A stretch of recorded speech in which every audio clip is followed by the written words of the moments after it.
हनुमान जन्मोत्सव के जुलूस पर पथराव करने के मामले में पुलिस ने एफआईआर दर्ज कर ली है। आपको बता दें, गुना के शहर कोतवाली पुलिस ने जुलूस के आयोजक और वार्ड क्रमांक 6 के पार्षद ओम प्रकाश उर्फ गब्बर कुशवाहा की शिकायत पर विक्की पठान के 4 लड़के तौफीक खान, गुड्डू खान के खिलाफ मामला दर्ज किया है। एफआईआर में आरोपियों के 15 से 20 अज्ञात साथियों का भी जिक्र किया गया।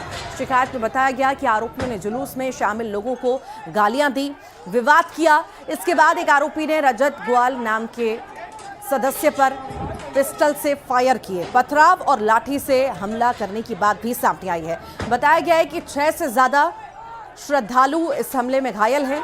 उधर घटना का एक वीडियो सामने आया जिसमें कुछ लोग जुलूस पर पथराव करते, पत्थरबाजी करते नजर आ रहे हैं। ये 3 तस्वीरें आपके सामने। शोभा यात्रा पर पथराव किया गया और इस मामले में एक्शन भी लिया गया है। आखिर साजिश किसकी है, यह भी बड़ा सवाल है। साथ ही साथ जुलूस पर पथराव की तस्वीर आप देख रहे हैं। पत्थरबाजी हुई, हंगामा हुआ, गाली गलौच हुई और काफी देर तक यह हंगामा चलता रहा और उसके बाद प्रशासन को मोर्चा यहां पर संभालना पड़ा। यहां हालांकि प्रशासन भी यहां पर असफल नजर आया, क्योंकि प्रशासन के सामने ही पत्थरबाजी, गाली गलौच चलती रही। बड़ी संख्या में लोग आपस में भिड़ गए, पत्थरबाजी करते रहे और देखते ही देखते ये विवाद बढ़ता चला गया।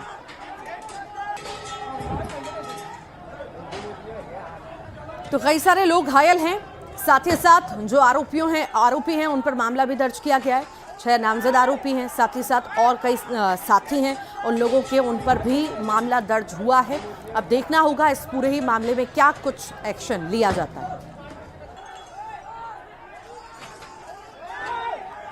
हमारा जुलूस ने कर रहा था, जुलूस था हमारा हनुमान जयंती का सर। ठीक है। श्री गब्बर सिंह, ये हम गब्बर सिंह एक पार्षद हैं हमारे वार्ड क्रमांक 6 के। इनके घर से जुलूस उठा था हमारा सर, और जुलूस हमारा कंडिलगंज होते हुए जयस्तंभ चौराहा, हनुमान चौराहे पे ख़त्म होना था सर। हमारा जुलूस अच्छा भला जा रहा था सर। मस्जिद के सामने आके, मस्जिद के ऊपर से लोगों ने पत्थर फेंके हमारे ऊपर, और सब जो लोग नीचे खड़े थे वो भी हम पर हमला करने के लिए तैयार थे। और सर कुछ लोग हमारे लोगों पर ऊपर से ईंटें फेंकी, कुछ बच्चे चोटें हुए हैं सर, टाँके भी आए उनके। ये सर जुलूस की अनुमति ली गई थी या नहीं ली गई थी? मुझे ऐसा बताया गया कि उस पटना क्षेत्र की अनुमति नहीं थी, उसके बाद मुझे वहाँ पर जुलूस कर। कोई लोग घायल भी हुए हैं क्या सर? अभी तक कैसी जानकारी प्राप्त है। और एक खास समुदाय के धार्मिक स्थल के पास रोक करके नारेबाजी की गई, जिससे दोनों पक्ष के बीच में विवाद की स्थिति निर्मित हो गई। मैं खुद सीसीटीवी कैमरे पर उस समय देख रहा था। पथराव जैसी ऐसी कोई बात नहीं है, अब नहीं किसी को कोई चोट वगैरह की अभी तक कोई सूचना है। दोनों पक्ष के जो भी है व्यक्ति हैं, जो प्रभुत्व रखने वाले व्यक्ति हैं, उनसे बात की गई है। अभी टोटल शांति है।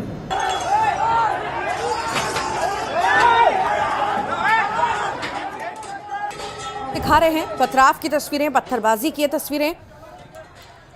तनावपूर्ण स्थिति कल बनी रही। जन्मोत्सव के दिन शोभा यात्रा निकाली जा रही थी और इसी दौरान कुछ असामाजिक तत्वों के द्वारा ये पूरे घटनाक्रम को अंजाम दिया गया। पत्थरबाजी की गई, लोगों पर पत्थर फेंके गए, गाली गलौच की गई। स्थिति तनावपूर्ण होती चली गई। पुलिस ने आकर मोर्चा संभाला, हालांकि उसमें पुलिस भी, प्रशासन भी असफल नजर आया। काफ़ी घंटों तक ये स्थिति ऐसी ही बनी रही और पत्थरबाजी यहाँ पर चलती रही। ये गुना की लाइव तस्वीरें आप देख रहे हैं, जब शोभा यात्रा निकाली जा रही थी हनुमान जन्मोत्सव पर, और इसी दौरान असामाजिक तत्वों के द्वारा यहां पर पत्थरबाजी की गई, शहर की फिजा खराब करने का प्रयास किया गया। और अब जो है पुलिस ने मामला भी दर्ज किया है। 6 नामजद लोगों पर मामला दर्ज हुआ है। कई ऐसे भी लोग हैं जो उनके साथी थे, उन पर भी मामला दर्ज हुआ है। अब देखना होगा कि इस पूरे ही मामले में क्या एक्शन लिया जाता है, क्योंकि हर बार हम देखते हैं ऐसा कोई त्यौहार होता है और ये सामाजिक तत्व सक्रिय हो जाते हैं और ऐसी कोई ना कोई घटना को अंजाम देते हैं, जिससे शहर का माहौल खराब हो, स्थितियां खराब हो, तनावपूर्ण माहौल बन जाए।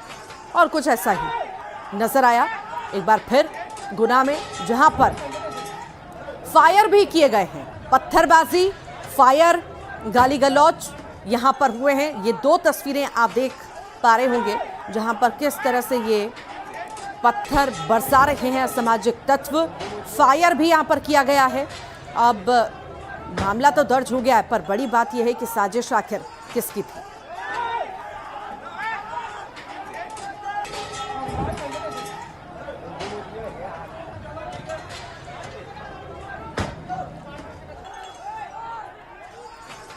ज्यादा जानकारी लेंगे सहयोगी संदीप दीक्षित हमारे साथ जुड़ रहे हैं। संदीप, सवाल यही है कि कोई भी त्योहार आता है तो इस तरह की स्थितियां निर्मित होती हैं और चूंकि बीते एक हफ्ते में हम देख रहे हैं पूरे ही देश में तनावपूर्ण माहौल है, तो प्रशासन को आखिर अलर्ट क्यों नहीं रहना था? प्रशासन यहां पर पहले से सक्रिय क्यों नहीं था और क्या पहले से प्रशासन को इस तरह की किसी भी तरह की कोई आशंका नहीं थी कि प्रशासन सक्रिय रहता शोभा यात्रा के दौरान?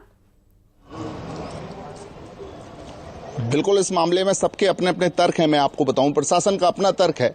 चूंकि कल टेकरी का बहुत बड़ा मेला गुना में होता है, तो जो जितना भी फोर्स था वो वहां डिप्लॉयड किया गया था, टेकरी की सुरक्षा में लगा हुआ था। काफी बड़ा मेला ये होता है, लगभग 50,000 से ऊपर श्रद्धालु वहां पर पहुंचते हैं।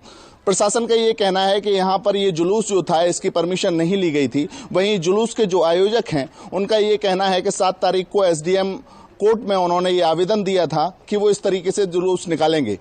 बीते 4 साल से लगातार ये जुलूस निकाला जाता रहा है। कर्नेलगंज का ये वही इलाका है जहां पर जुलूस का स्वागत किया जाता था। इस बार कैसे रंग में भंग पड़ गया समझ में नहीं आया, कैसे ये हालात पैदा हो गए समझ में नहीं आया।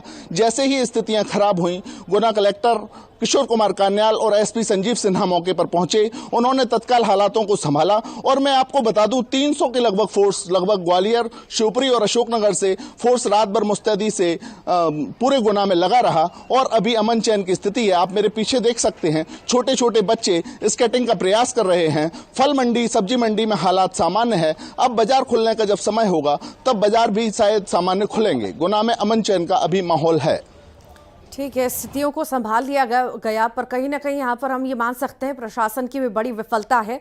चूंकि मैंने पहले भी जिक्र किया कि हफ्ते भर से माहौल हम देख ही रहे हैं कैसा बना हुआ है। जुम्मे की नमाज के दिन भी जब सक्रिय प्रशासन रहा तो आखिर कल क्यों नहीं रहा? ये बताइए, कितने लोगों के खिलाफ मामला दर्ज हुआ है? क्या कोई गिरफ्तारियां हुई हैं? और जो घायल हैं उनकी हालत कैसी बनी हुई है?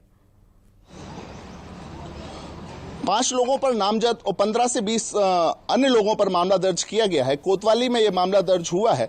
पार्षद गब्बर कुशवाहा की फरियाद पर यह मामला कोतवाली पुलिस में दर्ज किया गया है। लगातार सर्चिंग चल रही है। पुलिस निश्चित ही ये एश्योर कर रही है कि जल्द ही हम अपराधियों को पकड़ लेंगे और ऐसे लोगों को भी पकड़ा जाएगा जिन्होंने ये माहौल बनाने का प्रयास किया कि कहीं ना कहीं शहर का अमन चैन बिगड़े। यदि हम घायलों की बात करें तो लगभग हालात सामान्य हैं। उनका इलाज जिला चिकित्सालय में चल रहा है। जो भी जरूरी से जरूरी इलाज है वह दिया जा रहा है। केंद्रीय मंत्री ज्योतिरादित्य सिंधिया लगातार प्रशासन के संपर्क में हैं। कलेक्टर और SP से लाइन अप कर रहे हैं। रात भर जो कलेक्टर और SP हैं वह कंट्रोल रूम पर मौजूद रहे और शहर के अमन चैन की व्यवस्था में चाक चौबंद देखते रहे। जी ठीक, फिलहाल